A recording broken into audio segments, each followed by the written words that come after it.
This immediately gauges the rotor. Yeah. With the belts not fully tightened.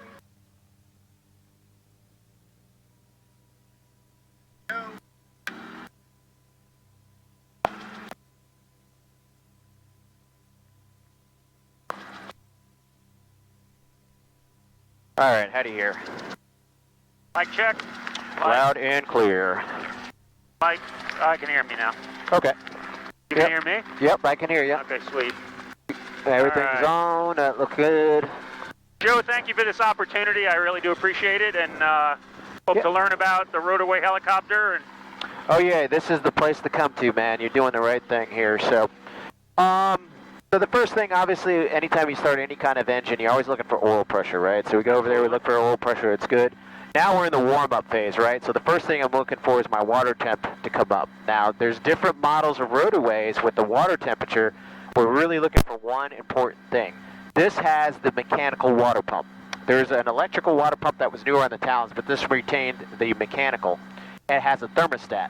And we're looking for that thermostat to open up about 170 degrees, and then the water temperature comes down. So that's what we're going to look for, but in the meantime, once we're in the green, I check my overhead switches for our systems check. So I start from the right, fuel pump 1. I have a fuel gauge over my right toe. You can't see it from that side. Right, I can't. 5 to 7 PSI drop. Good.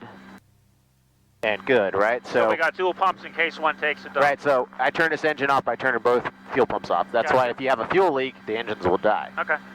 All right, so ignition 1, so it's electronic ignition, so you turn one off, you might see about a 50 RPM drop. RPM, rotor, engine, percentage, actual numbers. Nice, I like that gauge. Yeah. I got to get that for the gyro. Yep. Yeah, it's an MGL blaze. And I'm going to turn off ignition 2. That's good. All right, then we do FADEC 1, green light goes out, amber, 2 flashes of red, and this is the turbo talent that we're used to use. If you're in a 162F with dual injectors, there's 2 fuel injector rails. You go to a secondary, you'll see a little hesitation in the engine as it switches to secondary injectors. You run it for about 30 seconds or so to kind of get that, make sure everything's running good. This one only has single injectors because how often do fuel injectors fail in automotive? Almost never. So the newer design with this is single injection, and all you're doing is just switching the computer brain. So there's no hesitation. There's no change in engine noise. Injectors usually fail at lower power demands. Right.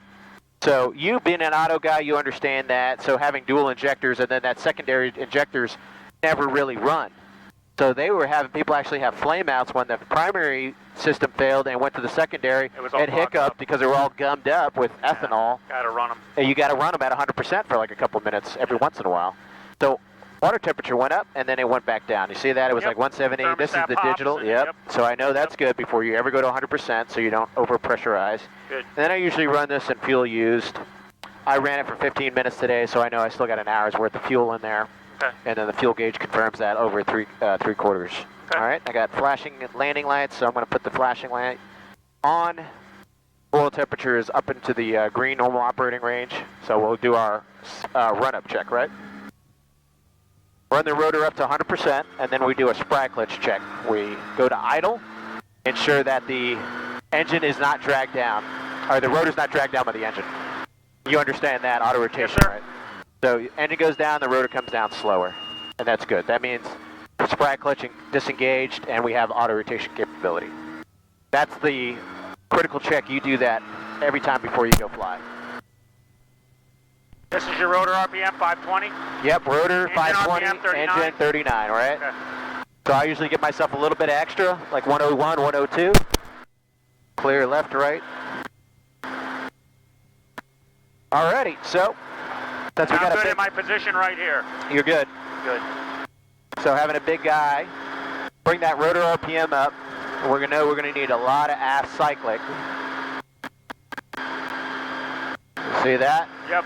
This is the concern with the bigger guys. Now, if she can handle the weight, it's a CG issue. CG issue. The control Right, 36 inches, right. All right, we're going to come forward. Canyon Creek traffic, helicopter 8006 Alpha is coming out of the parking and taxiing towards the south side of the overrun, Canyon Creek. How much collective do you have left? Oh, I got tons of collective, yeah. Okay. There's cyclic here, so we're going to go forward. It's the cyclic that you run out of.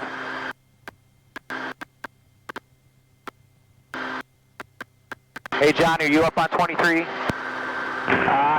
we're down the end. Okay. I'm going to just hover here for a little bit and stay put. Gotcha.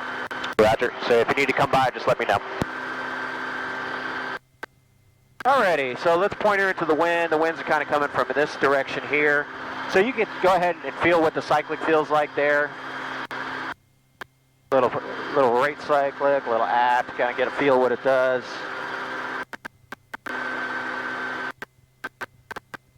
So if you want to stop the forward motion, just come aft, and then you go back to that neutral position. Like a balancing act. It is, all right? You're balancing a ball on a cone, so I'll help you out a little bit there. I gotcha.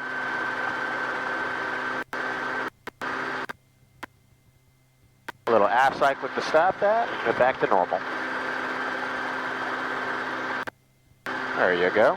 So this is pretty much the natural position it needs to stay right here. And then you move it slow. You see how little I'm moving it here? I know all your videos. I don't even see you move it, and I know you are. So there you go.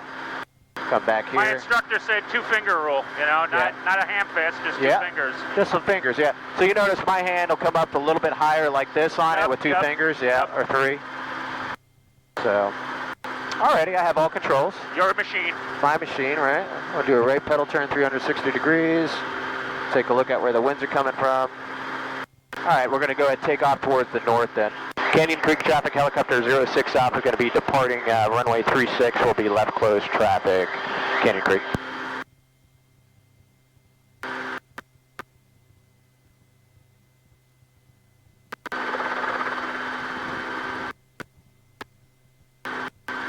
Yep.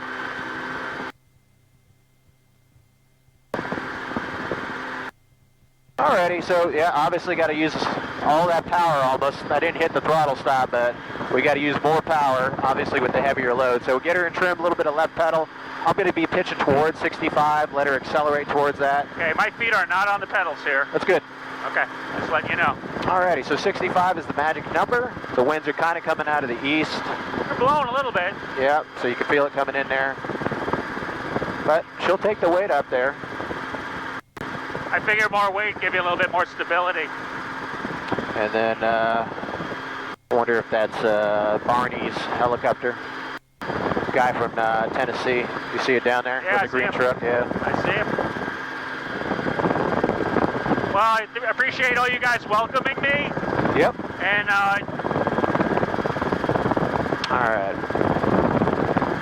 You're on the cyclic a little bit there, so you can see that. I'm just pitching for 65 now. Right.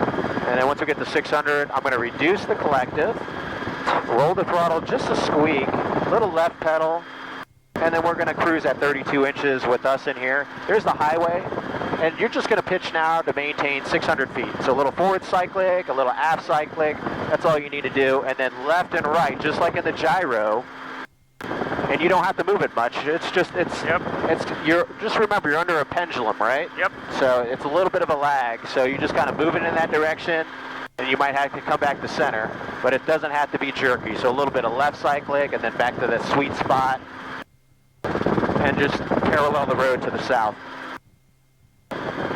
Canyon Creek traffic, helicopter 06 Alpha, left downwind, runway 36, Canyon Creek. There you go, and just stay over the highway. Rotorway helicopter, I don't even know. 700. We're right behind you, Joe. We're on left downwind, too. Okay, who is that? That was John. Okay, I didn't know you guys took off. All right, cool. We're over the highway, left downwind 36, Canyon Creek. Yep, I got you. I'm just going to follow you all the way around. Copy that. A lot of ways it flies like a gyro. Good, yeah. And we're kind of weather vaning into the wind here a little bit, I see. Exactly. Okay.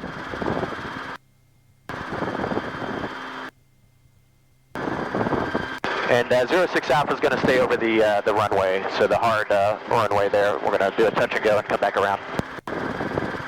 All right, clear left. I have all controls. Your machine.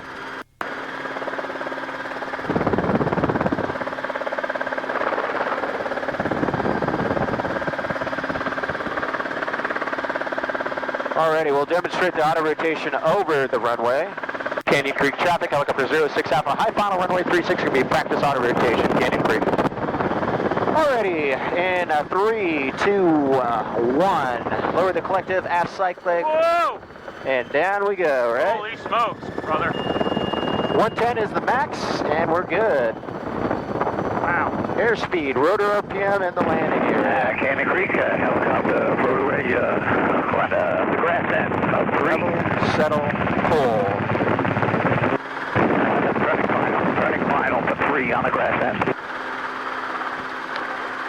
Canyon Creek traffic, helicopter 06 Alpha is on the go, runway 36, left closed traffic, Canyon Creek. Alrighty, so you can see, yep, you feel like you're lighting your butt there. It's a little bit different than what the gyros are. Bottom dropped out, baby. A gyro can't do that. And that's what you got to do to keep that rotor RPM there. And you saw it build right back up to like 110. No big deal. Power off limits are from 90 to 110. And then you just adjust it as required to maintain limits. That's it. Wow. So you got the feel of that one. Yeah, wow. And you can see with the winds here, she just weather vanes. Yep. Probably not dissimilar to what the gyros do too.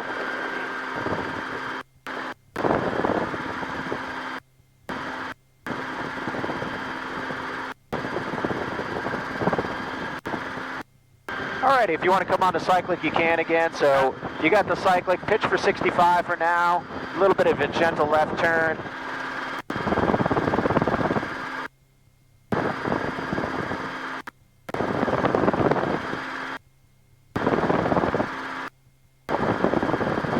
You can see it's good bit of wind coming out of the east now, or the west. I'm sorry, yeah, the west. Good job.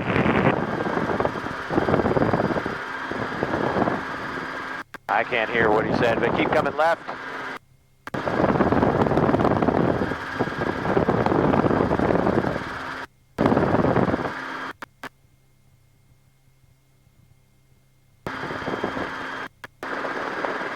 Alrighty, I'm going to set our cruise power about 32 inches.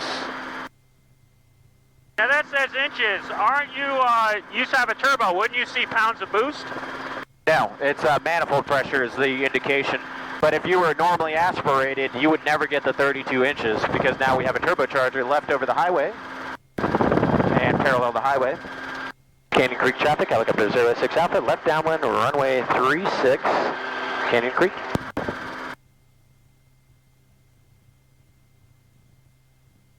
So, yeah, there's no boost gauge, it's just manifold pressure, and that increases your top end of the manifold pressure. So, max that you're going to see in a normally aspirated machine is going to be anywhere from 29 to 30 inches, and you'll lose an inch for every 1,000 feet of pressure altitude. And the turbocharged machines, I can pull up on this machine about 40 inches indicated manifold pressure. So almost 10 inches more, but it doesn't linearly equate to 10 pounds of boost. Okay. It's more like 4.5 pounds. So you're not really boosting the engine that much. Yeah, it's a low boost, and that's why we don't have an intercooler or anything like that. A little aft cyclic for me. I'm inside. Here, 161. Okay, looks so good. Just want to monitor that. Alrighty, I have all controls. Your machine. Clear right.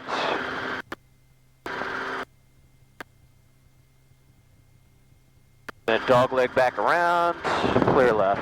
Canyon Creek traffic, helicopter 06 Alpha is turning final. Going to be landing at the grass overrun for runway 36. So parking for the rotorways. Canyon Creek. So just to at least get you what the auto feels like, how she feels at altitude, the hover a little bit. Yeah. You can see with a good dialed-in machine, they fly very, very good. I would say this machine, we spent a lot of time getting her dialed in.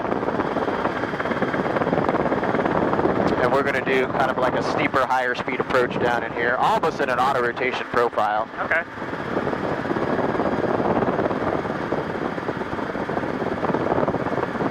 but not quite. We're still powered. Understood. Yeah, I wasn't expecting the bottom to drop out like that. I've never had anything like that. I've been in some bad weather in the gyro, but maybe about half that. Yeah, watch your elbow there. I just want to make sure I can move the controls. That's good. Very good.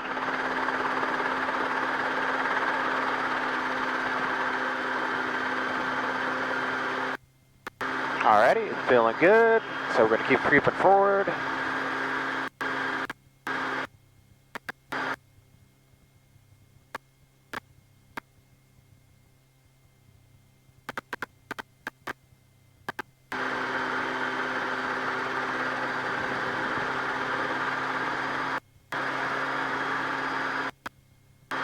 Clear right, clear left.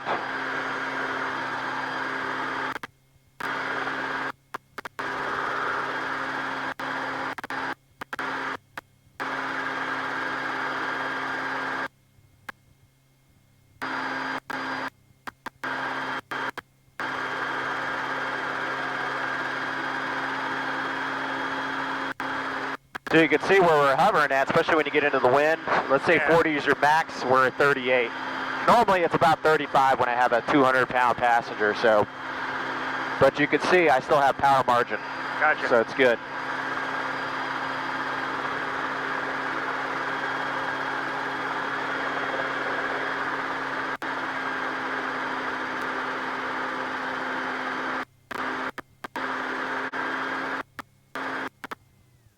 There we go.